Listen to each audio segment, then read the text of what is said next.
What we choose to express matters, not just for our own growth, but for how it ripples out into the collective. Today, your host, Maureen Spielman, explores the power of individual expression and meaning making. Inspired by films that took years to create and were shared with hundreds of people, this conversation looks at how ideas and insights are offered into the world, then taken back into our own lives to be interpreted, integrated, and alchemized in our own way. When we hear similar messages through different forms, we gain clarity, choice, and deeper understanding. Today's episode also centers on the growing inclusion of women's voices. Despite long histories of suppression, the feminine continues to rise, beginning with how we listen to and honor our own inner voice with compassion. From there, the ripple extends outward to our families, our communities, and the collective as we learn to support and amplify one another.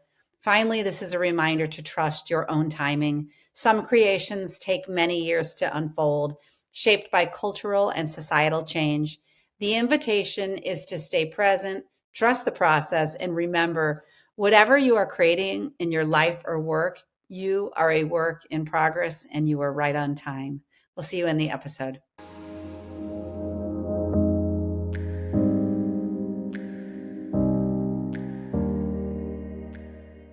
Welcome back to Mystical Sisterhood. This is your host, Maureen Spielman, and I'm just joining you, I think, for what's the first solo episode of the year. So if you're new here, welcome. If you are a seasoned listener, thank you, thank you, thank you. I can say, prior to January 1 starting, I kept on hearing it's the year of the fire horses, so much energy, and the energy is going to be off the charts. And it has been at times, but at other parts of January, I think I felt like I was just like kind of getting my bearings, if I'm honest with you. And I think that that's the truth. And I think it's fine because, any part of me that ever believed this whole deal, this life on earth was linear and that it was going to follow a certain formula, I think that that's losing its grip on me, which feels really good. And I believe that in the Chinese zodiac calendar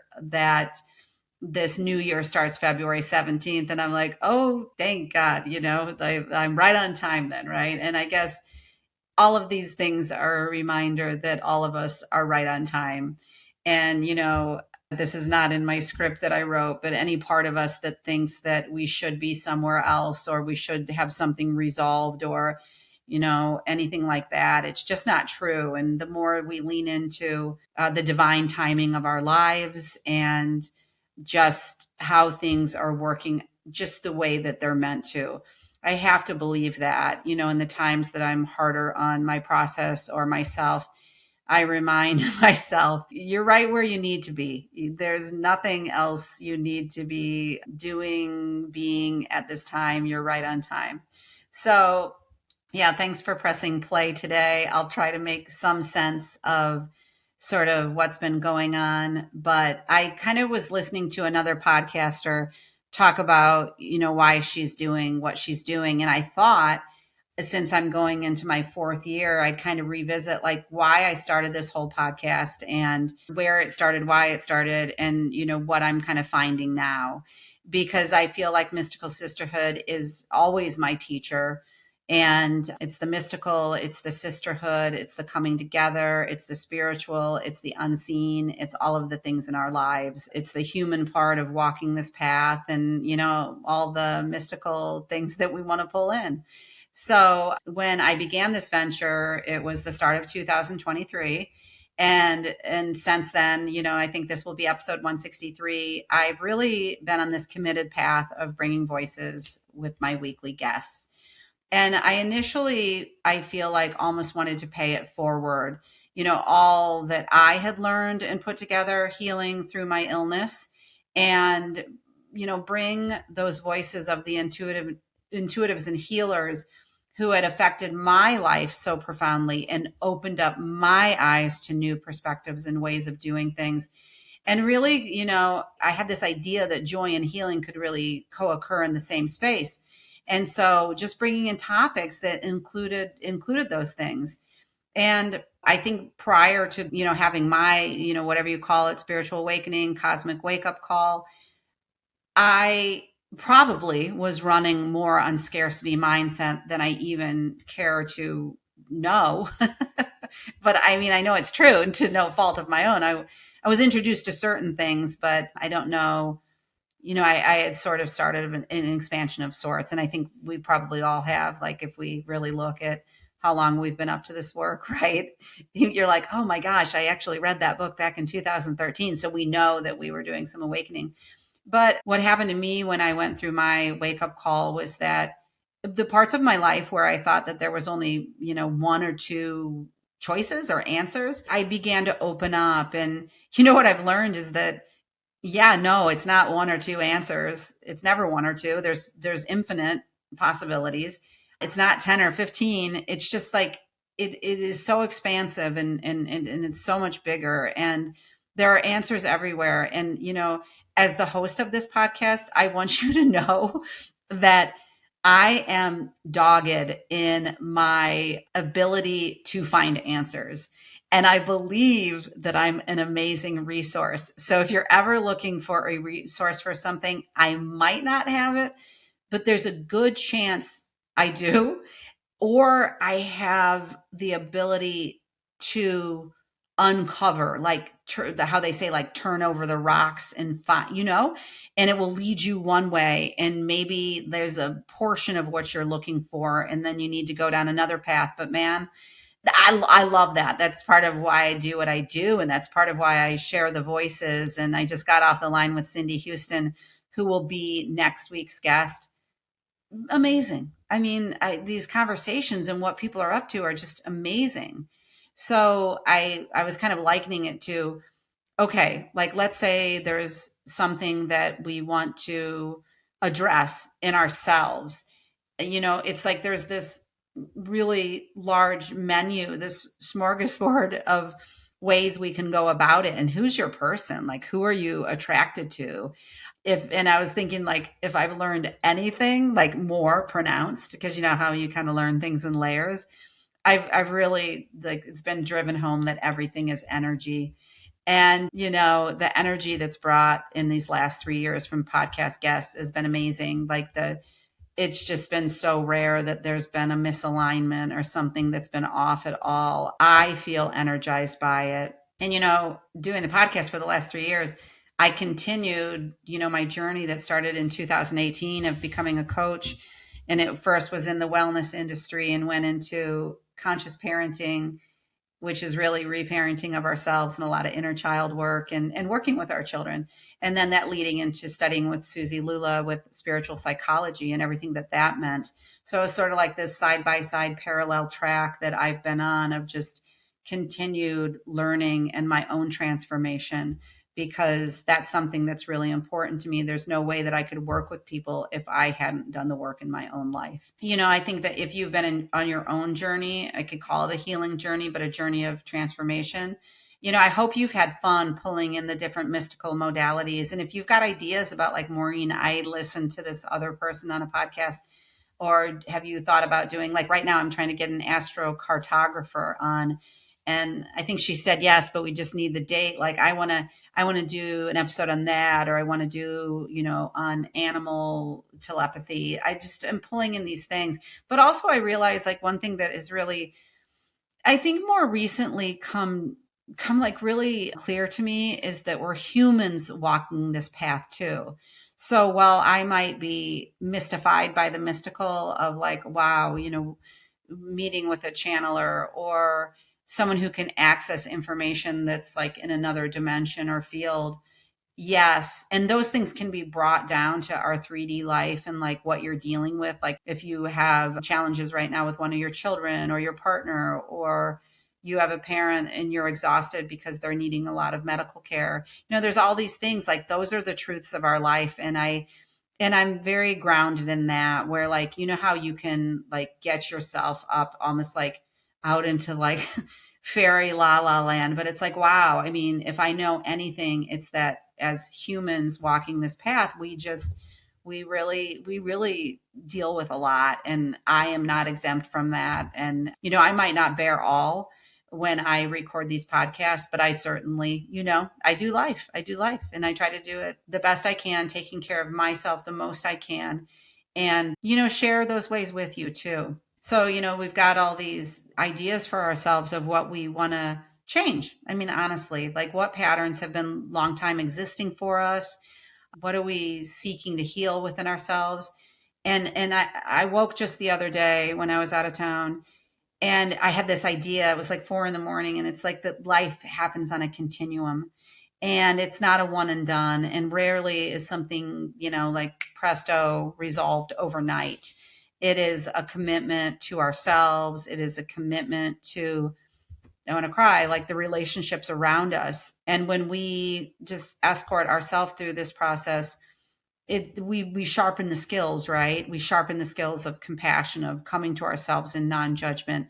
And then it like filters to the world around us, and it becomes a much softer place in everything. And that's why, like, I love I call them more spiritual concepts of like non-duality, of like, is there the rightness and wrongness? And so, yeah, what we're trying to really do is, I think through the podcast, is become more in alignment with ourselves, find the best ways to do that for ourselves, and see who and what we're in resonance with. That's really exciting for me. And over these years too, there are times that if I look at myself where I just dove headfirst and I thought things were, oh my gosh, they were just so amazing and exciting. And then times when I needed a rest. And I think that rest, tell me what you think, but rest is having its day.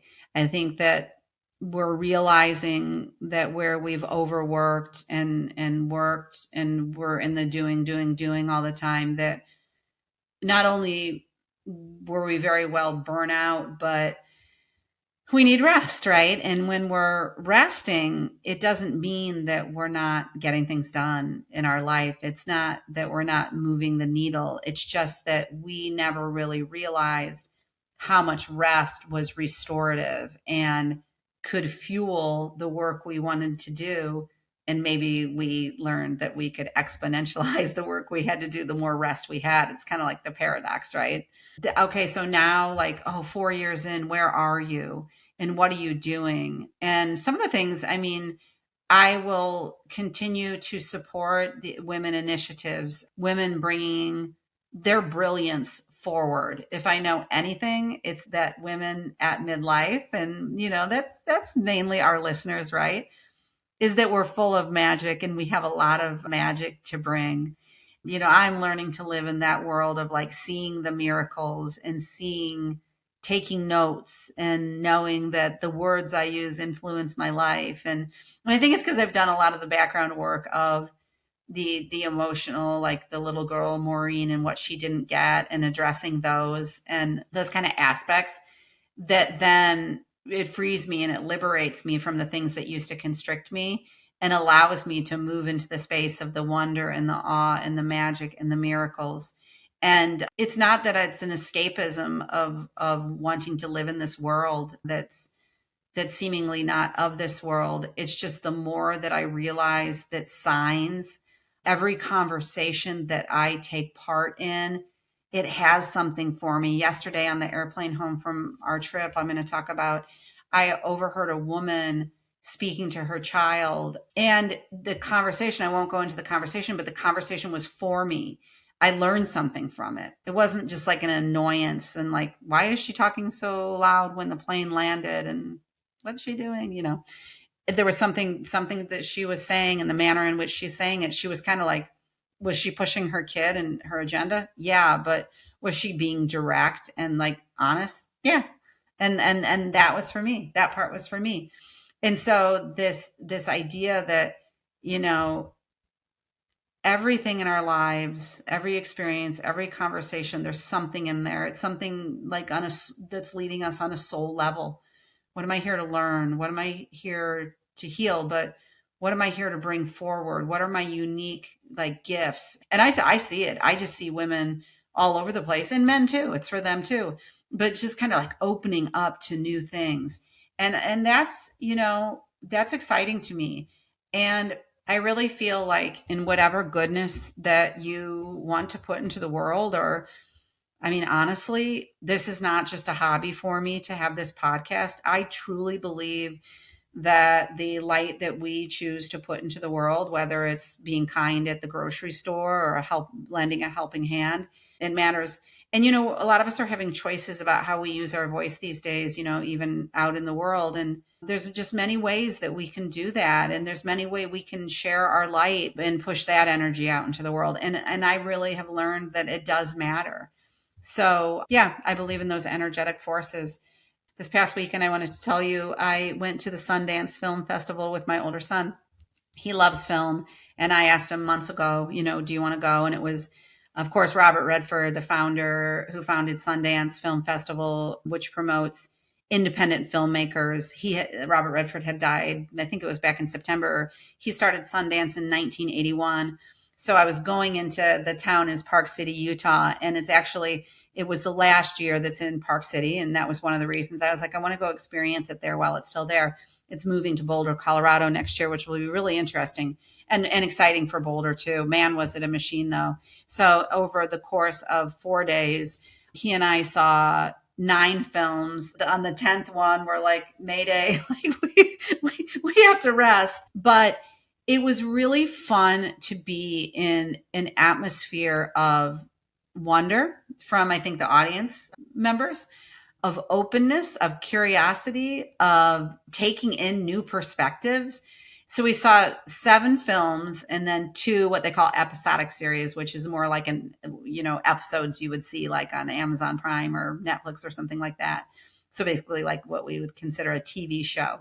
And I wanted to just tell you a few of my takeaways because I thought that they were kind of striking.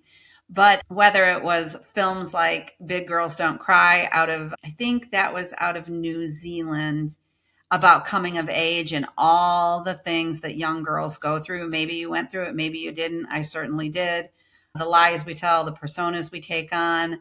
That was a beautiful coming of age movie. There was one called I Want Your Sex, and that was with Olivia Wilde. And then, if you're of my age, Philip Seymour Hoffman's son, Cooper Hoffman, was in it as the main character. And it was really, to me, it was a wildly satirical kind of film where she's an artist who owns a gallery with all these sexually oriented paintings and, pieces of art.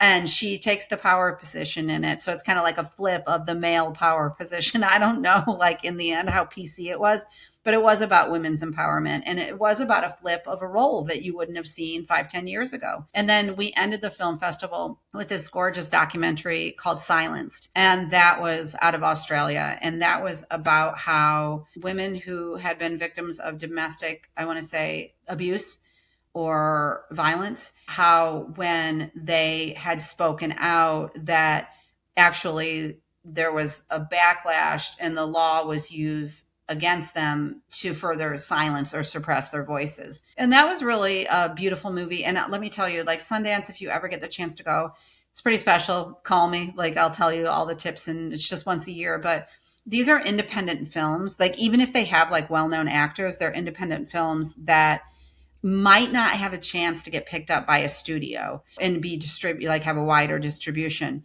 And the neat thing is they would have these premieres and the actors were there and the directors and the cinematographers and all the creators. And so you would hear them say like, oh my gosh, this has been in like creation for 10 plus years. I mean, the fortitude and the persistence and, then the payoff and, and the payoff's whatever we experience the payoff as. But I think that a few of my takeaways that I just wanted to share with you just today, current day, is that your individual expression matters not only for your own growth and expansion, but for the collective. I mean, if you've got someone created these films and they were up on the screen and shown to like hundreds of people, we take it back into our lives to interpret how we do and like however we are meant to alchemize and make meaning of it. And I feel like it's the same here, like that the ideas and the insights and revelations are put out like on Mystical Sisterhood. And then we hear similar messages, but in slightly different forms. And then we begin to choose. We have the sovereignty, the choice. And then we begin to integrate, right? And so we're all like, I remember like those three words to me were really important when I started this work, is like awareness. Okay, you're becoming aware. You begin to integrate. You start to practices using them in your life. And then the final stage, embodiment. So it's a really cool process, right? What I really saw across the movies is this idea of women's voices are growing and being included more and more in conversations. And the last movie that I mentioned, Silenced, and these movies you're not going to be able to find yet because they haven't been picked up for distribution. Okay, so with Silenced, I went to their Instagram afterwards, and they had a few, one well-known person on it, Amber Heard, who had been Johnny Depp's wife at one time, or partner, I should say, or he was hers. I mean, honestly, she was the high profile, but there were high profile cases also from Australia and Colombia. It was interesting because I went to their Instagram page, which was just, I think it was silenced dash film.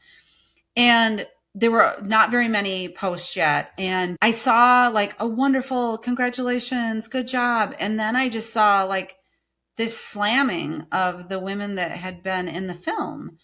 And I was like, wow, like how can I leave that film and have like this awesome impression and really be analyzing my blind spots where I still might judge based on this information I saw on social media.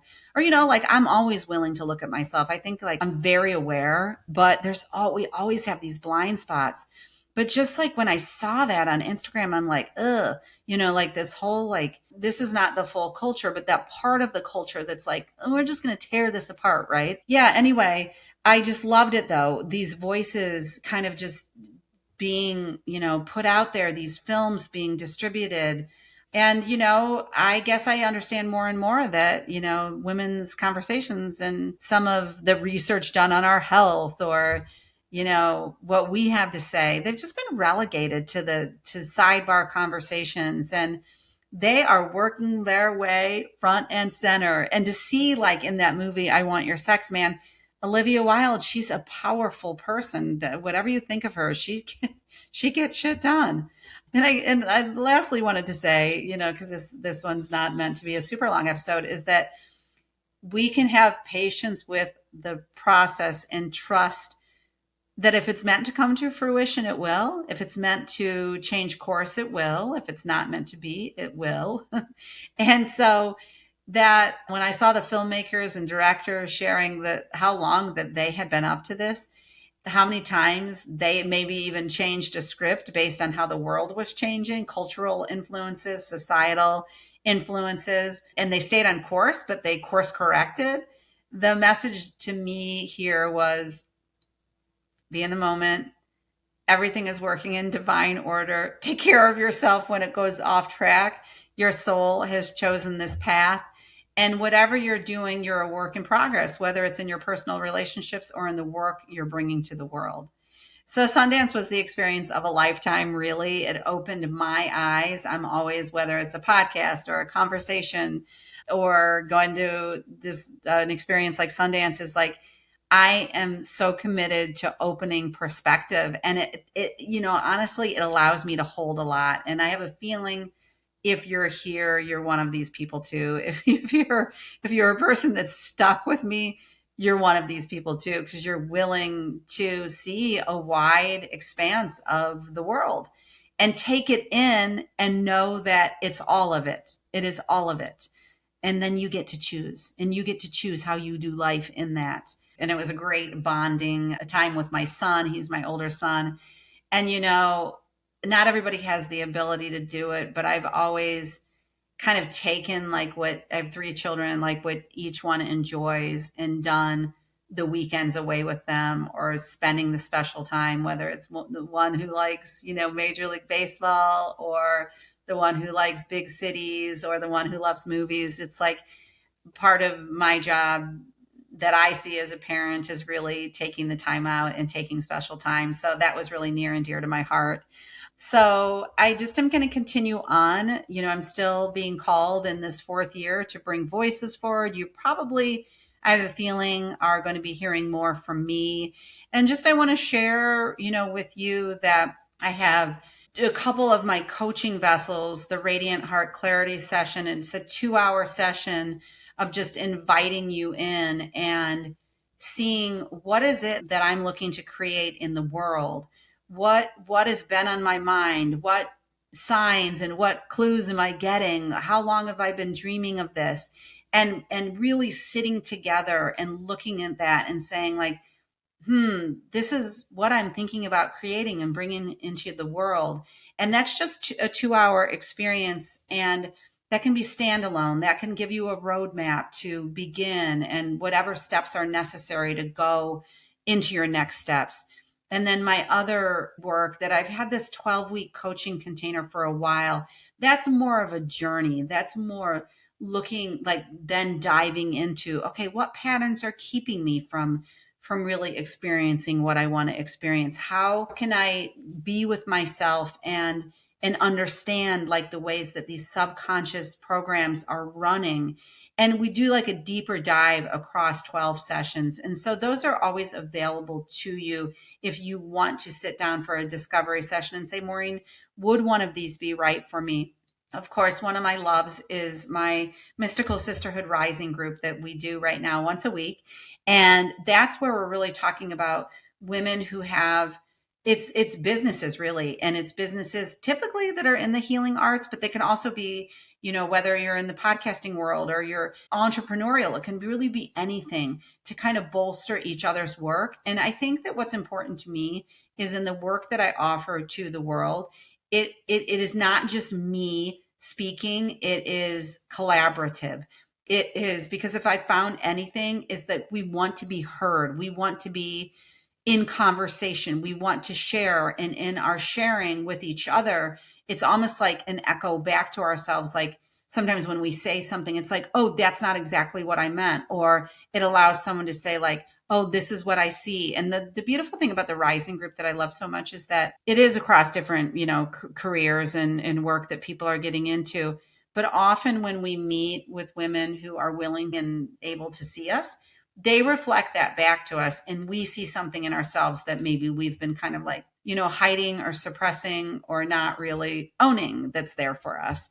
And that's a fun group because it's also, really embedded into women who believe in what it is the name for it, but they believe in collaboration and unity consciousness and this oneness consciousness.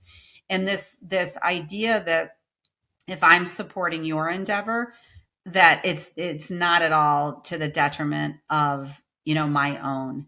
And so that's what I'm up to and honing things this year a little bit more. If you're not part of my Facebook page yet, it's a private Facebook page. I don't know, maybe I'll make it public at some point. But I really want to draw in voices and even a survey a little bit. And like, so maybe there'll be some kind of coffee, break kind of coffee hours that I'm going to be holding where I just want to hear from you. And so those are some of what I'm up to. I'd love to hear what you're up to and how 2026 is sort of rolling out for you. I love to also offer workshops. And I think this is running around the time of the Creating Magic at Midlife workshop that I'm just running in a 4 series. And so, if you're listening to this way off of, February 2026, this one, it's not in perpetuity, I don't think, but Creating Magic at Midlife, it's just like, let's have fun together. Let's play. Let's bring our resources. Let's inquire. Let's share. Let's get inspired.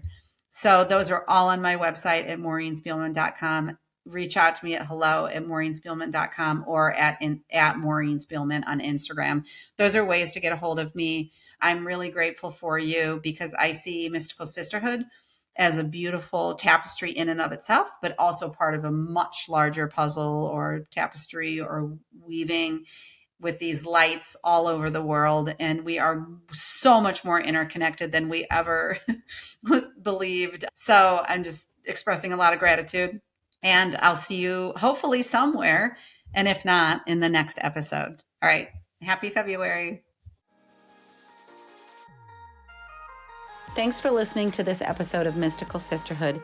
To learn more about my one-on-one coaching programs or join the Mystical Sisterhood membership, visit maureenspielman.com or mysticalsisterhood.com. Thanks so much. I'll see you in the next episode.